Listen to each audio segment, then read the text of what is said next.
There's got to be a lot of people that would be so reluctant and scared getting into what you do in the creative space and being a visual artist and a muralist and all these things. What caused you to do that? So I think what I've learned is that I had so much structure and so much linearity in my life, but the actual living of my life for me was basically a hollow experience. You've been recognized for work you've done privately for people. You've been recognized for work you've done publicly as well.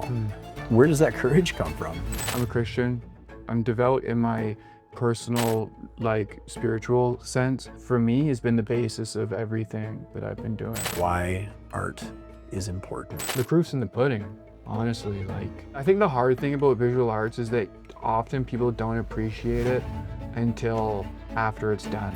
Welcome to the Best of White Rock, where we sit down with the standout business owners, community leaders, and entrepreneurs shaping life here in White Rock and South Surrey for the better.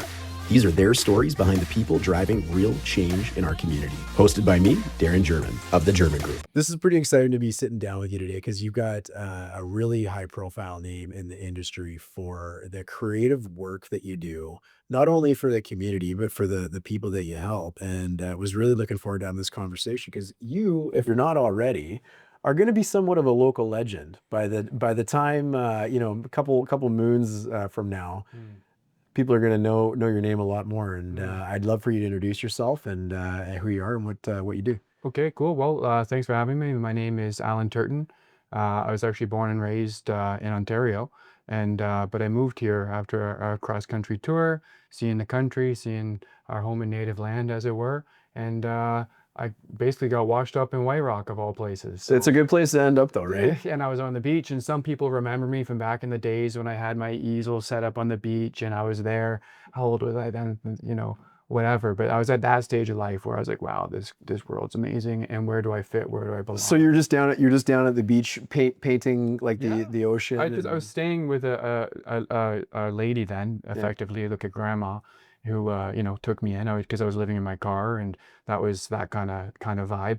But ultimately, I'd go down to the beach during the daytime, and I'd set up, whether it was my sketchbook, whether it was my easel, and I'd paint, and I got to know people first that way. And it was so fun because still some days people say, "Oh, I remember those days and you've come so far," and I'm so touched because, as you may imagine, it hasn't been such a clear path, and there's been bumps in the road. So I'm extremely grateful to really feel like I belong where I am. Well, that's one of the great things about White Rock and South Surrey, and we say them synonymously, but it's all kind of one community where we're so lucky for where we live. We're so lucky for the people that live here, and also the way that they take care of each other, whether it's families at South Surrey Athletic Park or the Grandview Pool, or the businesses that we support and frequent, or the school events, or the way that we come together as one. It's a pretty special place, and I've really noticed in doing interviews with people, the local business owners from across the community, that it's almost one of those things that you don't know unless you know. You don't get it unless you get it. Was that your experience when you got here? Yeah, well, because what basically happened is I had to grow up. And what does that mean? And for me, it's been as much emotional learning as anything else, to be like, okay, where that question of where do I belong, where do I fit, because I originally I graduated from University of Toronto with an honors in neuroscience, human biology. I was admitted into medical school, but I turned down the offer of admission because at that time I was living in Toronto. I mean, there's a lot of factors, but effectively I was inspired by the art and culture that I saw in the city of Toronto. And I said, you know what, if I can make this getting into med school work, which was a pretty high, goal for me then. It was probably one of the highest goals that I could think of that my parents endorsed, you know what I'm saying? But then it came to a point where I was like, okay, I'm gonna figure this one out, because this is what I really want to put my name on, is visual arts. And There's got to be a lot of people that would be so reluctant and scared to do something like that. Mhm. You think of going to school for biology, and Mm. it seems like that's a really linear path. And if you keep passing these checkpoints, there's an outcome at the end of it. Whereas Mhm. getting into what you do in the creative space and Mm. being a visual artist and Mm. a muralist and all these Mm. things, it's not linear, No. not at all. No. What caused you to do that? Well, so, but again, it's like just growing up and learning that it's like, I mean, perhaps as a father and as a family member, you can appreciate as well. Like, you have all these goals for your life, but at the end of the day, you come home and you're surrounded by loved ones. And in some sense, the goals, it's like, what am I doing it for? I'm doing it for today. I'm doing it for these moments that I share with people. So I think what I've learned is, whereas by contrast, the issue I was facing then was that I had so much structure and so much like linearity in my life, but the actual like living of my life for me was like basically a hollow experience, and I didn't feel like I was full and sort of like, I don't know, radiating the way that I felt was like loving, or I didn't want to continue living that life moving forward. So I said, okay, I'm going to put my feet on the ground. And, there's a bit more to that story as well, because I've traveled many places. I spent time in Africa. I've seen very happy people living very fulfilled lives, and they've never even heard of Star Wars. Do you know what I'm saying? Like, Yeah. that's a half joke, but I mean it. Like, what we consider this world we're living in is, people might say it's a construct, and I'm not trying to go off the rails there. All I'm saying is, what I learned, to bring it back to where we were coming from, is I learned about balance. And I learned that it's like, yes, do I need goals? Definitely. But do I also got to feel like I can breathe and that I feel like actualized in the world that I'm living? Yeah, that would be nice too. Yeah. So that's effectively like my sort of my framework for how I've been growing up. And what I've learned though is that like real professionals in line and the people around me in White Rock, is that that's stuff that the people that I get along with typically understand in many ways even more than me.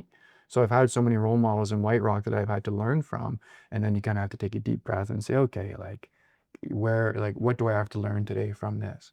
Yeah. So what was your pathway getting into the creative space of Well, art? crayons first. Yeah, right. Like everybody started out, right? Yeah, honestly, honestly, like, I mean, I've always, I think, in ways colored outside the lines. I'm the youngest of four boys. My father is very like disciplinarian, and I'm grateful for that, even if I wasn't always.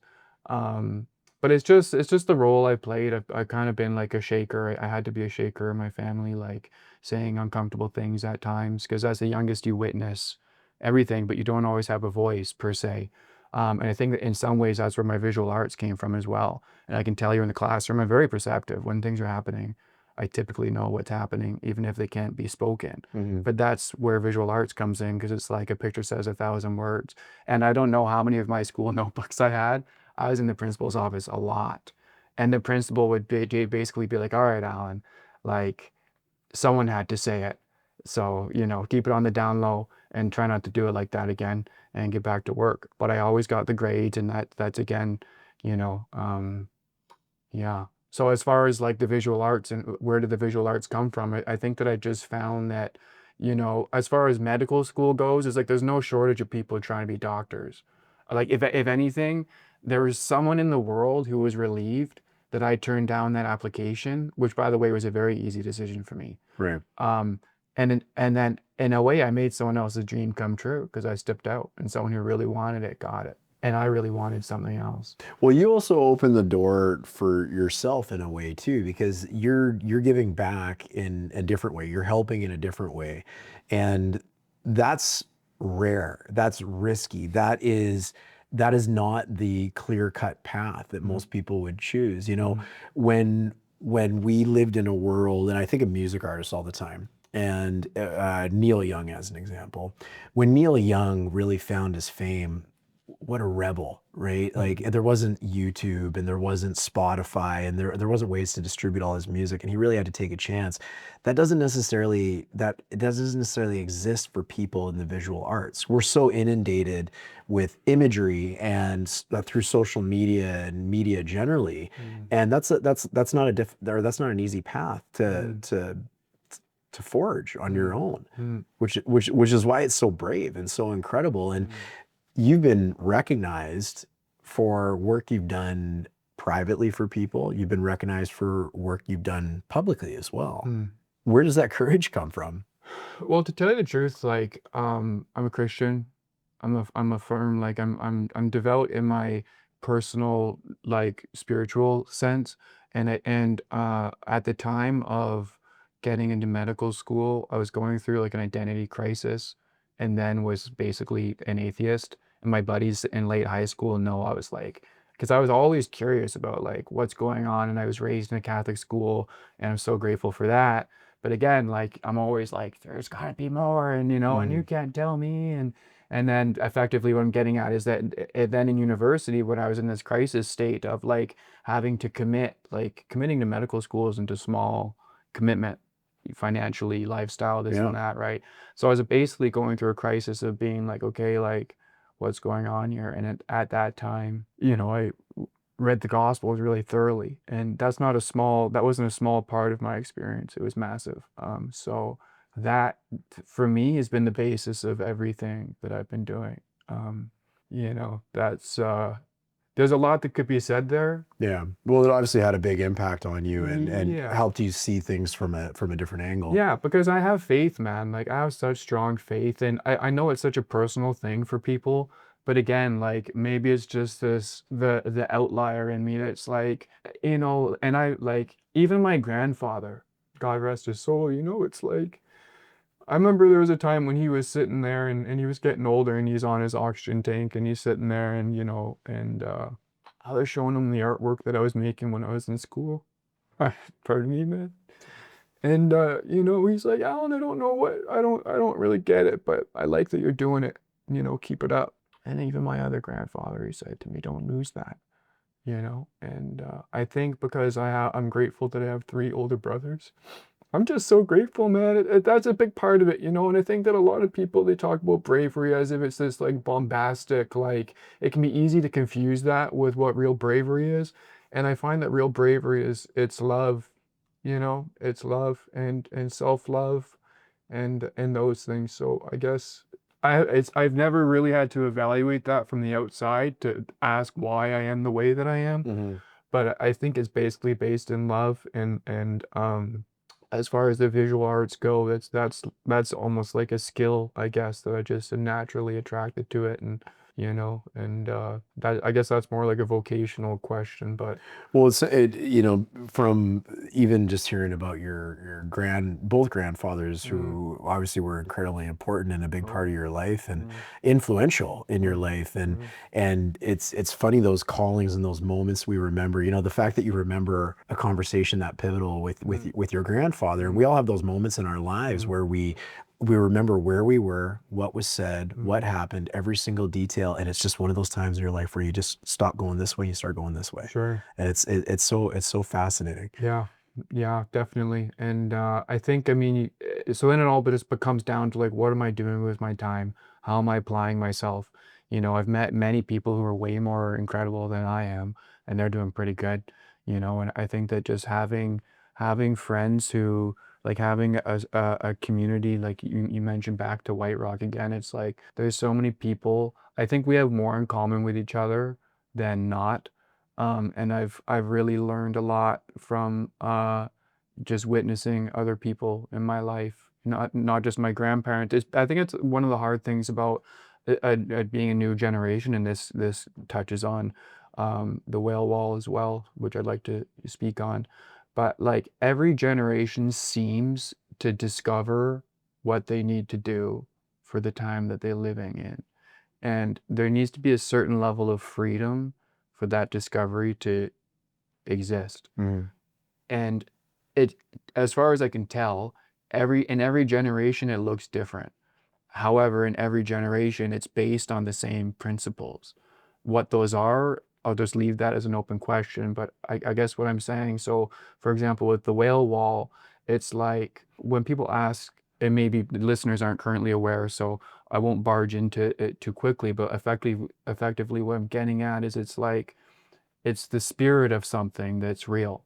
I think that a lot of time people get caught up on the material of something, and they get distracted. It's the spirit that's what's real, and that's what doesn't change over time. Yeah. But how it expresses itself across time, it looks different in different eras or in different generations. Yeah. Well, let's talk a little bit about the whale wall, because that's a big part of your journey as a professional visual artist, and it's so iconic to have the opportunity and to be the one that's been chosen for that opportunity to go. When we were preparing for this interview, we had talked about iconic White Rock landmarks, and there's only a few that really come to the top of the list quite quickly: the pier, the White Rock, and the whale wall. Yeah. And to have the opportunity and be the one that's been tapped on the shoulder to share your talents with the community and be a part of the community and have a legacy in the community. That's incredible. Now, I don't want to go in. I don't want to take away from your story. Sure. I mean, so maybe explain what's going on with the whale wall, and we'll kind of take it from there. Yeah. So first of all, like, who chose Allan to do this job is a good question, right? The person who asked me to do this job is the person who owns the building. The Wyland Foundation didn't contact me.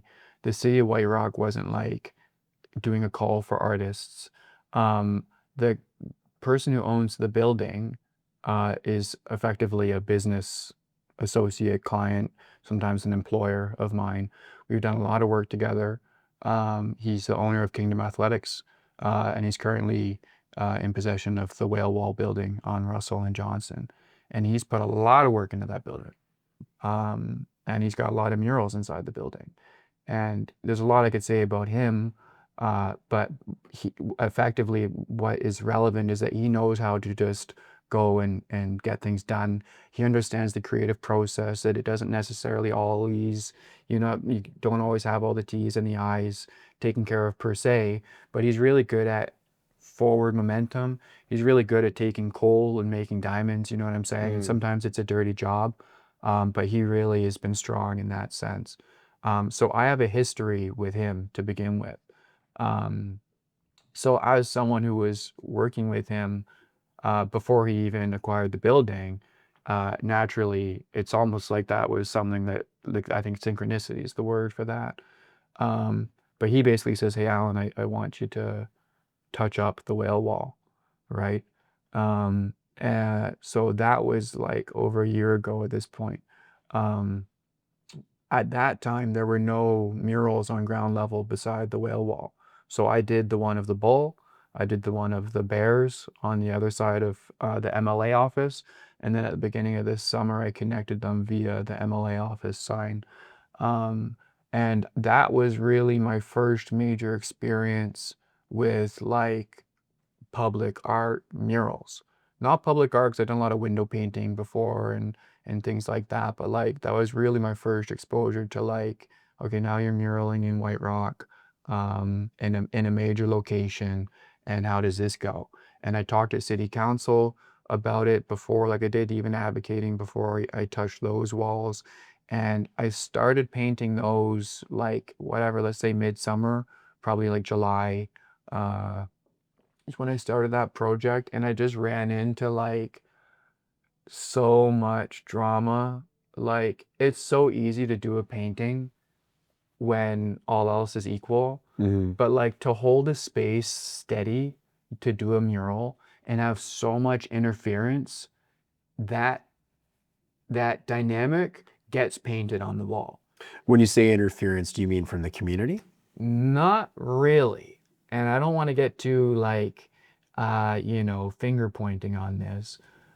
There were some challenges though that had come up when you were big ones. yeah. Like, I'm delicate talking about it because what it comes down to, and this comes back around to the whale wall again, is that there's no system in place that says if you want to do a mural as an independent business owner or whatever on private property, there's nothing in the bylaw that touches on that in the Right. city of White Rock.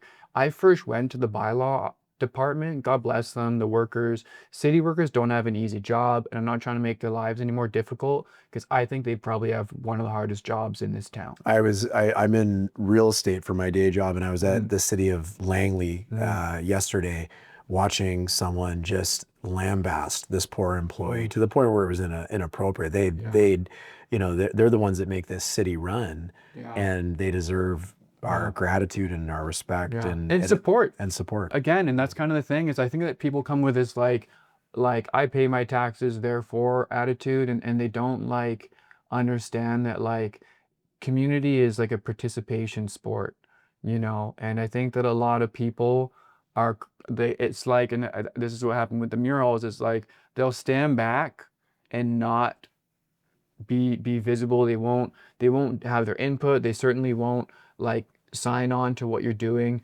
as you're like developing it. But once it starts happening, all the piranhas show up. Right. And it's like, and if it goes sideways, it's like you get these like, I don't want to give that too much space here, Mhm. but that world exists. And but again, like, so bringing it back to the bylaw department is that if there were something clear in the bylaw that just says this is the process and this is what you do, last summer the way it happened wouldn't have happened. What happened, just it was messy is all we need to say, right? But like what I learned then was the value of clarity, how important it is, especially as someone who's trying to deliver publicly something of value that people will appreciate. So I learned that during my work last summer, and then in approaching the whale wall, which I was asked again by the building owner to do. And then I started talking to people about it. And then I learned like basically immediately, as if I didn't already know, like how much that wall really means to people. Yeah, it's big. It's a big piece of the community, a big piece of the history Yeah. of the area. Yeah. So for those maybe who don't know, it was painted in 1984 by Rob Weiland. He was 28 years old when he did it. He's originally from Detroit, but I think then he was living at Laguna Beach. He'd painted 3 in the US prior to that. His first whale wall took him 4 years to get in Laguna Beach. Like, I'm sure he was having these kinds of conversations then, Mhm. because he more than anyone knows that about muraling. And that's what I respect about Weiland, by the way, is less like his work per se, because we have such different styles. We like, if you put my portfolio beside his, very different, which is great. The joining thing for us is like I think the professionalism behind muraling and public art. And I think that that's where he gets a lot of his respect and his accolades, which he's totally earned. Is that like he paved the way forward in the 80s for legitimate and respectable public art, and that I think then was a new thing, and I think that's why it was so exciting when he did it. So there was this energy around his work. The wall in White Rock was his 4th wall. It was his first international wall. He did a series of over 100 around the world. He did them in the Americas. He did them in Japan. He did them in China. Wow. And he's got like I think 4 in this area. One might have been painted, but then so you paint 100 murals, and then it's like, can you imagine? In wake of that, like I imagine him like the muraling. Godzilla we often see as a villain, but I'm just saying like the amount of like work this guy's had to do. Can you imagine like so you can imagine then how busy this guy is still and trying to get a hold of him alone. I only first made like direct contact with him last Friday on the phone, Wow. like to give you a timeline. Do you know what I mean? We had a great conversation. And then he sent me a video just this past Monday, which was awesome. But prior to that, it was the CEO of his foundation, Steve Creech, who's the president of the Wyland Foundation, which is obviously a marine like wildlife conservation, thing. Um, and so just to like, why am I even contacting these people? Well, again, because what I gathered from the public was it's like we care about this wall. I originally did like a painting probably this size of like, yeah, like this is my draft or whatever, like my pitch for the wall, and it was like turquoisey, and I love color.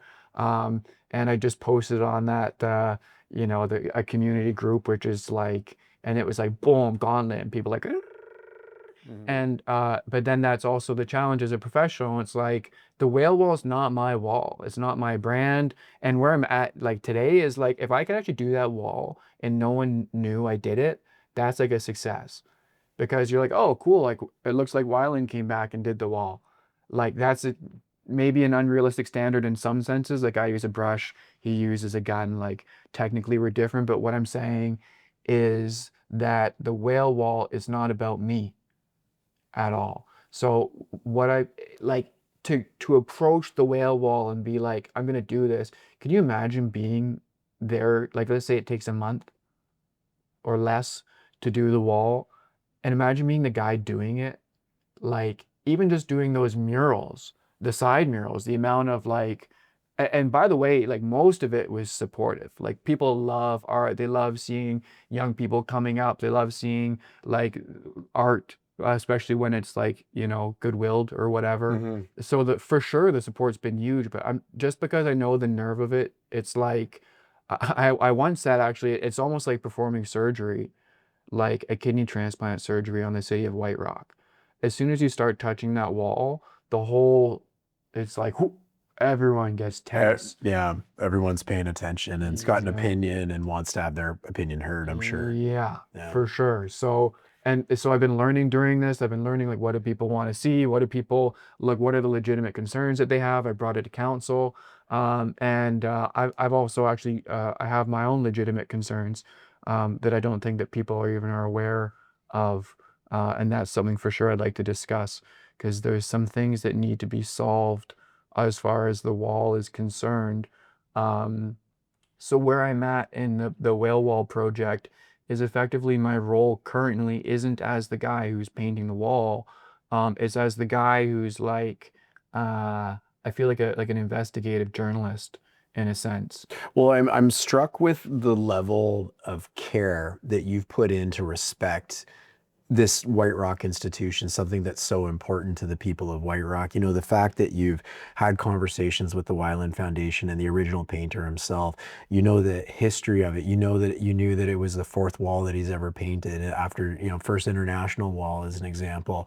And that you could have not done that. You could have chosen to take it on and say, this is about me, not about the Mhm, community, not mhm, about celebrating the artist that did it. And your style is much different. mhm, And they're both amazing mhm, styles. It doesn't make one better than the mhm. other. But the idea that you recognize the gravity Oh of yeah. how important this is to the community. Mhm, And whale wall aside, mhm, having that sort of respect and compassion for the members of the community, as challenging as I'm sure it is at times, mhm, that's what makes that art so special, mhm, is the energy mhm. and the feeling that's going into it. Yeah. Well, I mean, I've lived here, like I said, I think, so I moved here in 2017, it's 2026. It's, so for a while, this is my home. I think that where the foundation is at is like this guy like did all these murals around the world. And when I talked to Mr. Weiland on the phone, and even when I talked to the CEO a year before that, it's like what they're aiming for is that a new generation of muralists will pick up the torch or whatever. Like it's a passing of the torch thing. That's currently what's being worked on, and but the issue is because it's new, there's nothing again in place that's like there's no whale wall stewardship committee in White Rock. I'm not saying there should be, but there's no whale wall stewardship fund in White Rock, which I think there should be. There's nothing that says like what's happening with this wall, what's the plan for the next 10 years. Um, Without getting too much into it, like currently the very loose state of the city of White Rock is like, well, it's not on our property, so what can we do? As if like I feel like they're kind of like skirting the responsibility.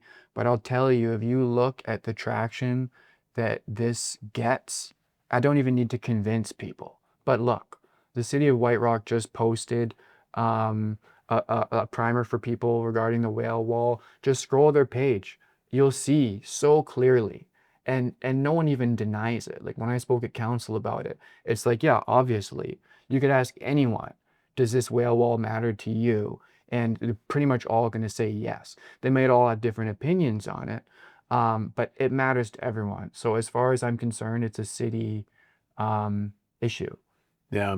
Well, what a compliment to be a part of White Rock's history. And if I may, I want to pivot a little bit from the whale wall because you're so much more than just this an incredible piece of history that you're going to be a part of, but you've already created your own versions of history right beside the whale Sure. wall Hey, as well, if we may. there you right, yeah. But it's true, right? You've already become a big part of this community in the works that you've done throughout the community. And one thing that I was really curious about is what when you're creating a piece like the bulls as an example, but not the example as an example, what inspires you to put up on this blank slate that you've got all these ideas and options in the world? Where does that come from? So the bull came from the building owner. He's like, I want a bull, right? Yeah. So Well, that's it's easy like, then. That's good. no, but Yeah. the thing is, it's like, okay, but so like one thing that I've learned as a business owner, and this kind of goes back to the early days of like making art and being like, I'm just gonna make it work.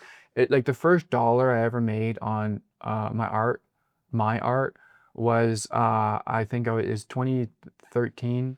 Um, I would have been in third year. I was living downtown Toronto near the Billy Bishop Airport there on the waterfront. And I was rediscovering my art in a big way. But I was so tired of like just being in my room making art. I'm like, this is like man, like I love skateboarding, like being outside, you know. So I was like, whatever. So I took my sketchbook and I took my stationery, like a highlighter. I still have some of those pictures, and I just went out on the waterfront and I drew people, and then within an hour I came home with $60, and I was like, whoa. And what I'm getting at is that like I just learned about the value of friction, and I call it positive tension. That it's like at a certain point, there's definitely a world for like self-expressive art for its own sake. I haven't gotten as much into that, although I definitely went through a phase of it. But when my business really started going was when I started applying myself, you might say commercially as an artist. So like for sure window painting was a big thing, right? Where it's like, okay, that's great, you're an artist, but like what are you offering me as a service? Like why does that matter to me? Like how can you add value to what's happening here? So I learned to be a good listener, in a sense, and then I had to develop this whole pipeline of the design process for like how do I take a loose idea that someone has, but they seem like they're at least like that if I pass them like a doodle, they'd laugh and be like, hey, that's cool. Can you try this? So it becomes like how much it's like a time investment. Like I don't know if I'm getting too much into the knickknacks of it. No, I hear what You know you're what I'm saying. saying? I've always wondered that as an example, tattoo artists. Yeah. You know, they're so creative, and the idea to take what's in someone's head and be able to pull that out of them and to be able to recreate that. Yeah. Well, so then, but so this is the thing, is it takes two parties. So one thing I learned early because I was doing work with so many people. I was like, whoa, I can't work with those kinds of people because they think the only thing that matters is what's in their head. The people that I work with, and then this goes back to Matt, why he's so good working with people, is he'll tell you exactly what he thinks about something. He'll let you know exactly what he wants, but he'll give you room to work. And there has to be that has to exist in order for there to be like rhythm in the work. So unless someone comes to me with something that's like super clear of what they want, like for example, I have a business that's like, oh yeah, and we like this mural. I'm like, okay, like great, uh, but like before we get there, because you don't actually even know what kind of mural you want. How about we start on a scale of exchange that's like this big, and we can do like again like lower investment projects to be like, okay, like sometimes people send me a request and I'm like, is this what did you want this done and then you just called me because you found me in the yellow pages, or did you want this done by me? Because the reality is when it comes to artwork generally, and I'm not a tattoo artist, it's like the people that I work with want me to do the job because they Right. know how I am, they know how I work, they know that I make an effort. for them, but they also appreciate like my own Flavor or spin or flavor. yeah. That's been a big challenge with the whale wall. Yeah, yeah, that's a fascinating point because it's easy to look at a piece after it's done and make a judgment on it, but to have the freedom to create that piece and make it something special. Nobody knew what that whale wall, the original version of it, was going to look like Oh yeah. until it was done. Yeah. And now, you know, to be held to a standard and say, well, that's exactly, you know, the recreation of it that needs to happen, sort of thing. But when you've got your mural of the bulls right beside, that's your artistic Oh yeah. spin, that's your artistic flavor. Yeah. And I wanted to ask you this as well. Is it just limited to murals? Like, is there other parts of being a visual artist that you do? For sure. Yeah. Well, and I think that part of growing as a professional in that industry is like learning like what is the industry, like where are the on ramps, like you know, and I'm always learning new ones. A really fun one that I have is my arts on the beer cans at White Rock Beach Beer. Oh, so you got artwork on White Rock Beach Beer. Yeah, basically all of their cans are my artwork. Like the labels, it's all my. Well, then I could tell you I've sampled lots of your work. Oh 'Cause, yeah. yeah. I say that's my beer, and they say I don't see your name on it, and I'm like, actually, it's Oh, that's cool. That's so. awesome. So that's been one. I've gotten into doing. Recently, I've been trying other angles, but I guess that what it is basically is it's like it's a very inventive trade, and that's why in many ways I just consider it a trade because I have other skills that I'm good at doing that I can keep myself grounded. And I can say, okay, at the end of the day, like business is business. I need to make sure that my bases are covered, and I need to make sure that I feel stable in my community. So I'm still growing and still learning as far as like visual arts go. I have a lot of goals. Like we're partway through. I don't know if I'd say publishing yet, but I'm working on a kids book, which has been a lot of fun, super rewarding, because I love doing work that's this size. It's so fun. Like I have like talking about scaling my work, and then I have my backpack with my markers in it. Like there's so many different levels, but I think that because I love muraling and I love doing such big work, a task has been kind of being like, okay, like what's the pipeline for that? And trying to go less from like the overwhelming, like there's so many possibilities in this industry because it's an imaginative industry. But it's like, how do you bring that around and turn that into something tangible and workable?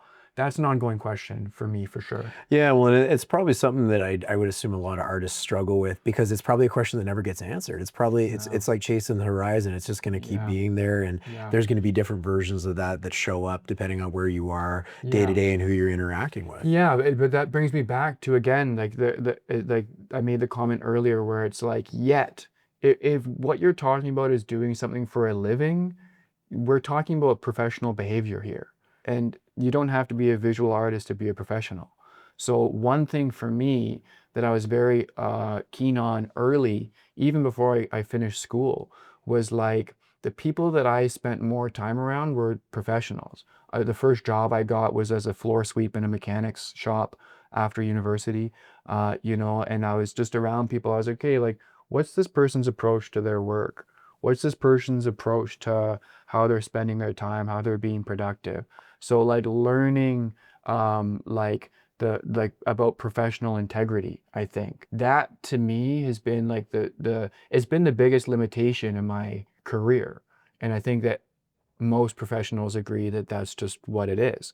It's like your limit as at least as a professional in terms of what you're doing vocationally, that limit is created in many ways by you. And you and the limiting factor is your ability to understand like to sort of like audit your operating system and say, okay, like can I improve here? Where are there people who are similar to me in this industry? How are they working? Are there people who are similar to me in other industries? How are they working? I always give an example, and I got to of Laura Cronali at the original owner of Laura's Coffee, because she was another person similar to Matt who gave me a shot at the beginning, and I remember watching not just her, but for sure like her being like when you go to order, for example, like coffee and like say like an omelet. Typically, when you order a coffee and an omelet, you don't want some like interpretation of a coffee and an omelet. You want a coffee and an omelet. You know what I mean? So there's some consistency in terms of the product. So I think that one thing that, like, again, when I talk about like entering the commercial world, it wasn't even by modeling myself after other visual artists. It was just by like working with local businesses and just finding out where I fit, and accepting that sometimes, you know, I fit like this and sometimes I fit like that, but keeping an open mind, Yeah. and that has helped. There's someone listening to this and they they respect the work that muralists do. Help them understand why art is important. Yeah. What would you say? The proof's in the pudding, honestly. Like, I think the hard thing about visual arts is that often people don't appreciate it until after it's done. Because when I see it, like I can just so see it, and that's probably why I'm a visual artist, because I can see it. Right. Whereas other people, they're like, yeah, I don't see it, and it doesn't even occur to them that you could see it. I kind of think about what sort of world do I want to live in? Yeah, You can live in a world full of beauty and curiosity and energy, yeah, or you can live in a world where it's mundane, boring. yeah. The word color comes to mind. Yeah. Yeah, and I think that also like a major reason why people bring me on board to work is not even necessarily that like my work technically is something that that's not the only part of it. It's like I like Al, and there's something about him that Yeah. like that just feels good. I like him being here and I like him working here. And then actually the French say it's a certain je ne sais quoi, which means I don't know what. And Mhm. I've had people that say that as feedback for what I'm doing. And it's like, yeah, I don't know how to put such a thing on my work, and it's so elusive, but here I am still doing it. So I Yeah. find that people who get it, and and we have fun. So Well, I love that, and I want to encourage everyone not only to follow along on the journey of the whale wall, mm, but also just your journey as an artist, yeah. and everything that you're doing, not only in the community but wherever your adventures take you. So how would people follow along on your story and what's happening? Well, obviously there's the social media handles. I'm on Instagram under my name, Allan Turton. That's my primary like outlet for it. I used to have a website, and then Facebook, all those things. So, Okay. but social media is like a daily active space. It's probably not curated the way that I would choose to have it curated. Like a lot of people, they really don't know the scope of my portfolio. There's so much work that I would love if people would like, whoa, like you do that? It's like, yeah, like I do. So again, that comes back to the professional end of it. Like I'm still working on that side of my business. Yeah. You know what I mean? So Yeah. people can really grasp that. And I'm aware of that. But I think like really where things start with me, like emails. I love making contact with someone who's like, hey, just wanted to reach out, maybe have a chat on the phone because I'm curious about what you're doing. I'm interested in your work. And it literally is not like it's like, okay, like I want money down on a phone call. That's not it. It's like I just speaking about it, that's why I'm grateful here. Like that's where the value in many ways begins. Is just to sort of like feel out the chemistry and then get a sense for like, okay, is this going anywhere? And if so, where? But it's usually because it's so imaginative, like this whale wall thing, for example, it's transformed so many times. But if you don't engage and you don't begin the process, nothing will happen. Yeah. So I think that that kind of goes back to the very beginning of the story where it's like that typical question you ask someone, what are you going to do with the rest of your life? And you ask that to a 16-year-old. Mhm. Like, yeah, right. If you ask me what I'm going to do with my life, I want to transform, I want to grow. Those are my like, fairy tale answers, right? Yeah. But they're legitimate answers in a lot of ways. But what I'm saying is that like it's a creative industry, and it so use your imagination and we'll get there. I love it. I love it. Well, hey, I'm looking forward to following your journey. I know a lot of people that are going to be not only inspired by this conversation, but also be very interested in following your journey as well, regardless of what sort of creativity you're putting on a wall or a canvas or wherever it might end up. So I want to thank you for being on the Best of White Rock, and Thank you very we'll much. It look was an forward. honor, pleasure. Yeah, that's awesome.